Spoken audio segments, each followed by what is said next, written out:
Georgia counties are tallying their early voting numbers. South Carolinians are setting absentee voting records. Here we are, less than a week before Election Day.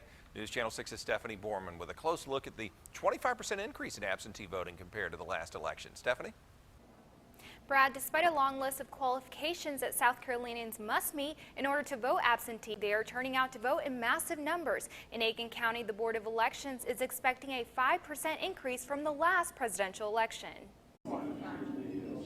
The Palmetto State has yet to join the early voting movement, but it's a convenience voters say they would like to see in South Carolina. The opportunity to go and vote on Sundays is a big deal for the African American community, and we're doing everything we can to try and get that back through legislative action. To cast an absentee ballot, voters in South Carolina have to fall into one of these categories and must present valid proof at their county board of elections. While the list is extensive, the absentee numbers in the CSRA's 8 South Carolina counties show those requirements aren't keeping people from practicing their civil duties, especially in Aiken County, where the line to vote was out the door. Boy, with all the other categories, if you can't meet one of them, it's pretty hard. In the last election, 15,000 people voted absentee. Already more than 14,000 have filed an absentee ballot in this election, so they can come here and do this.